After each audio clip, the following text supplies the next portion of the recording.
Hello and welcome back to another writing vlog, and this is my first revisions writing vlog for my current work in progress, my Eliana story, as I'm calling it for the time being. At the time that I'm filming this, it is mid-May, and I started my first little notes for my revisions in I think it was early mid-April. I think it was around the 8th or something. So it's been about a month since I made my first revisions notes, but I really have taken baby steps getting back into this.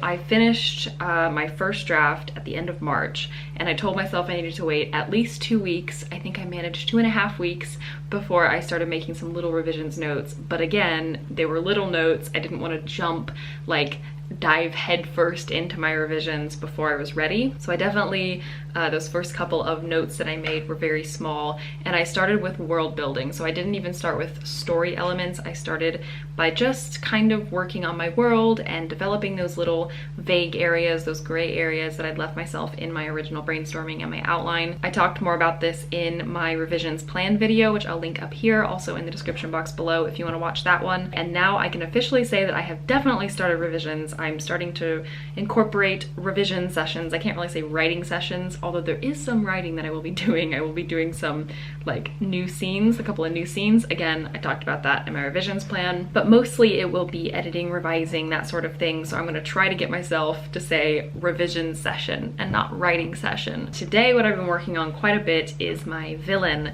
This is something I talked about in my first draft video. I want a good villain in this book. My villain is so key. I think all of my past stories have kind of fallen flat when it comes to the villain. I'm not just gonna sit here and criticize my old stories. They had some really great elements, but the villain was not one of them. I don't think I've ever written a good villain in the past, at least not one that holds up to my standards now. So with this one, I really want to make this villain good.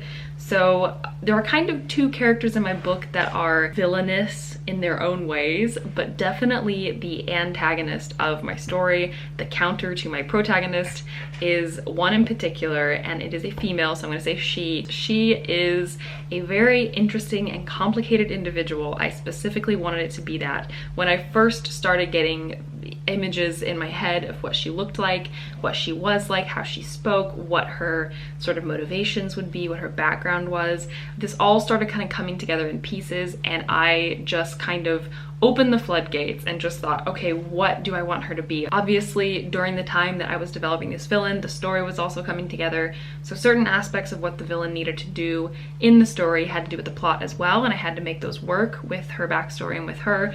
So it's kind of like the opposite of what you do with a protagonist in kind of working out how their character arc goes into a story. I almost feel like I'm working from two different sides of the board. You know, you've got your protagonist and your antagonist and how their arcs go, even though technically it's, it's all in a chronological line. Maybe it's also because I've been playing too much League of Legends and I have this two-sided thing in my head. Anyway, that's kind of what my brain is doing as I'm developing how her kind of arc needs to work into the story. A special thing that I am trying with this villain is I actually have a few scenes scattered throughout the book from her perspective. And originally why I thought this was probably a good idea, because my book is written from one perspective. I don't have a multi-POV, I have one POV, and I started realizing that if I'm going to make her the not sympathetic character, but if I'm going to make her character more interesting and really develop a complex villain, I can't do it through the eyes of my protagonist, not 100% of the time. Otherwise, you're gonna miss too much because there's too much of the story that my protagonist and my antagonist are not together. So I realized that what might be the best option for really conveying this villain's backstory is actually having a few chapters from her perspective. I really like the scenes, actually. They were some of the most fun scenes to write, and I really do think it works. We'll find out. I'll probably find out after I do my revisions and I have beta readers actually read it, and then they can tell me if it's too weird or if it doesn't work or if it gives too much away or doesn't, give enough. But right now I'm really liking the way that it works in my story. One of the updates that I'm gonna be making during the revisions is actually adding one more scene. So in my first draft, I had 4 scenes from the villain's perspective, all at different points in her timeline to kind of show her character. And I think I need to add one more. I'm gonna write it, I'm gonna see how it works in the story. If it's too much or if it gives too much away or if it doesn't do enough, then I'll cut it, but I'm gonna write it anyway. So that's what I'm working on right now. I am doing an outline for this scene and kind of figuring out what needs to happen and how it needs to happen. So with that said, I'm gonna get started and work on that scene. Wow, the sun is so bright right now. Believe it or not, when I'm recording this clip, it is almost exactly 7 p.m. and this is the sunlight. Welcome to summer. Normally when I sit down to record one of these little clips for my writing vlog, it's either right before I do a writing session or it's right after I do a writing session. But actually I wrote much earlier today. I wrote around like 1 p.m., 2 p.m. I did like an hour and a half, I think, of a session. And then I went about my day. I, had my lunch. I recorded a video for my other channel, for my lifestyle channel, which is why I'm all like done up. I don't normally do this makeup and stuff on a regular day. And now I'm sitting down to do a little bit of reading. I've just started this book, An Ember in the Ashes. I'm very excited. I've only read like 2 chapters though so far, so I cannot give you my opinion on it yet. But I stopped and I was kind of thinking about my revision session earlier today because it was different from my normal revision sessions, and I would love to get your opinion on this or your feedback, whether or not this is kind of normal for you as well when you do revisions, if you are a writer who has done revisions. But normally when I sit down to do a revision session, I have a plan. I explained a little bit in my revisions plan video what I want to do during these revision sessions with this first round of revisions. Let's see how many times I can say the word revisions in this clip. And I have an order as well of what I kind of want to do and how I want to do it and how I want to go about it. Of course, I can skip around in that order, and I have skipped around a little bit, but for the most part, I have a game plan and I need to do this first, then this, then this, then this. And for the most part, I have followed that order. Normally, I sit down for a session, I figure out what I'm going to do in that particular session, and then I get started. And, usually I accomplish it, or I accomplish, most of it, or whatever. I get done what I want to get done, need to get done. But today I sat down with a game plan because right now I'm working on writing the second of those 2 additional scenes that I told you I wanted to write. And I have about maybe half of it done. And I sat down planning to either finish that second half or to get a chunk of it done, but to work on that scene because I really do want to write that scene. But then I was starting to think about one of my characters, because the other day I had a thought about one of the characters that was something that was definitely something I wanted that character to already be, and it's kind of a trait. So a trait that the character already had, but I thought specifically this is something I want to emphasize a little bit more about this character. And so I started thinking about that when I sat down, and this character is not even in the second half of the scene, so I don't know why I was thinking about it, but she is in the first half, so I guess that's where my brain went. And, I was thinking about that and how I wanted that to play out, and then I was thinking about the other aspects of her character. So I went back and I started tweaking things a little bit, and then my thoughts kind of drifted off to another scene, and I thought, this is a way that I want to improve it, and already, I knew I needed to improve that scene a bit, but I was rereading it and I immediately thought, like, this is what it needs to be. Actually, I need to add this little line in here. And for some reason it just felt right. And normally I don't let myself do that. Normally I make those notes in a little comment, or I write it down and I, let it sit, and I approach it at a later time, at the time when I'm actually supposed to be working on that scene or that character. But today I just kind of just let myself go with it. And it's been several days since I've been able to really work on my book, so I've kind of taken probably almost a week off without even intending to. So maybe it was also that I kind of needed something to work myself back into the revisions mode. But whatever it was, I let myself do something I never let myself do and just followed whim, and I really feel good about it. Even now later in the day, I feel really good about the changes that I made, and I feel like it was a good, successful session, even if it's not what I was intending to do with it. So that's my little spiel for today. That is something that I've been thinking about basically the rest of the day since I let myself do that, and since discovering that actually it can work if it's the right time. I think if it's the right mood or the right thing to do in that particular session. I'd love to hear your comments about this. If this is normally the way that maybe you approach your revisions, or if it's something you never ever do, or something you kind of do sometimes and other times you really stick to a game plan. My cat is talking. Anyway, let me know what you think in the comments below, and I will talk to you very soon on another writing day. The revisions continue. Today I am working on kind of a lot of things actually. This is how all of my revision sessions have gone so far.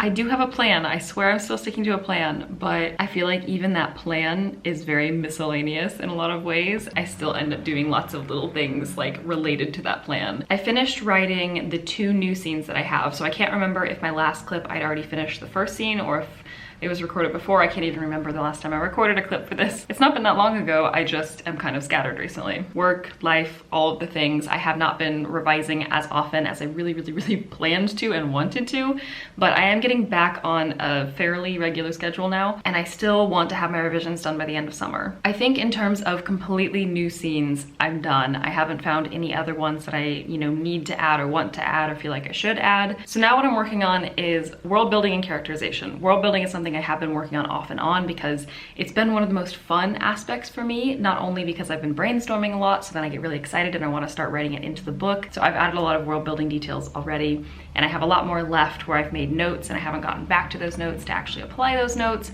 I'm making little comments using the comment feature in Microsoft Word, so I need to go back through a lot of those comments and now actually apply that to the scenes themselves. There's also a lot more comments to be made because I was specifically adding comments often when I was brainstorming something and developing something, and I had a thought like, oh, this is where I need to put that in the book.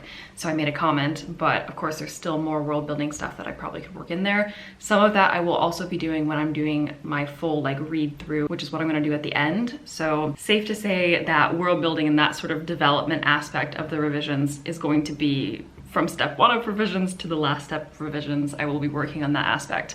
But that's kind of what I'm working on now, as well as working with my villain. Definitely check out my video on villains if you want to know more about that particular aspect and some of the fun and the challenges that I'm having with this villain in my book. A few days ago, I had an idea about a detail of her character that I really wanted to develop more. I have her development pretty clearly defined. I think I show it pretty well throughout the scenes. I think readers can really feel, see, experience her transition from kind of where she is at the beginning of her specific timeline, and then as she kind of transitions into being the villain that she is in the main part of the plot, so the part where my protagonist is interacting with the story as well. I don't think there's anything unclear about it. I think the reader can pick up on all of that pretty well, but I really wanted something added that would be kind of a subtle detail of her character that would be able to just further support what readers hopefully will already be picking up on, so that it feels just a little bit more fully, you can really experience her development.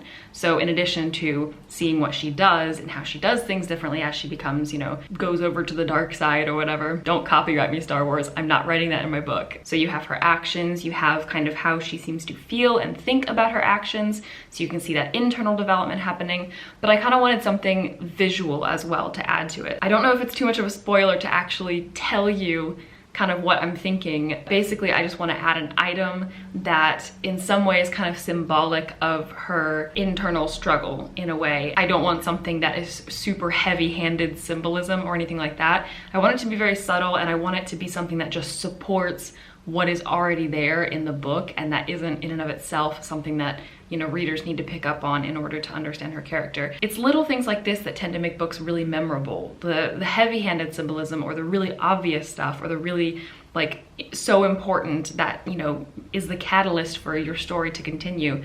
That stuff has to be there in order for your story to even resonate. But then it's those little things that don't necessarily have to be there, but that add something really cool to the story that tends to make it feel even fuller. It just takes it up a level. So I'm hoping that's what this will do. Obviously, I haven't written it yet. I'm still even trying to figure out what I want it to look like and how I want to kind of work it into the scenes where it's kind of there, but it's not the main focus. Readers will pick up on it, but not necessarily remember it as a standout part of the scene, because the scenes are important for other reasons, obviously. But I'm kind of toying around with it and seeing kind of how I can work it into her timeline. As you can see, the villain is definitely one of my favorite aspects, although the last scene that I just wrote, the second one, which took me a lot longer than the first scene that I added, was not about the villain at all. I mean, obviously the story is somewhat related to the villain, but it's much more focused on my protagonist and one of my secondary characters, and it was very, very fun. So for a long time, I did actually take a break from really thinking and focusing on my villain. It's just, I don't think I vlogged about it. Anyway, I'm starting to ramble. I hope you've enjoyed this. If you have any questions about my book, non-spoilery ones, but if you just kind of want to know something interesting about it, like a detail or how I'm writing, if you have any writing questions about that or revising or any of that, please do let me know in the comments below. I will be doing another writing vlog very, very soon. In fact, I'll probably start recording clips for it even sooner than you'll see it. So I'm already kind of thinking about what I want to put in my writing vlog. So definitely let me know in the comments below what you want to see. If you're not already subscribed to my channel, please make sure you do that and turn on the notification bell if you want to see every time I upload a new video. I also have another channel, a lifestyle channel, if you're interested in seeing more from me in my day-to-day life. And you can follow me on Instagram because I am active there basically every single day in stories, and often it's writing and books related. Thank you so much for watching, and I will talk to you very soon in another video.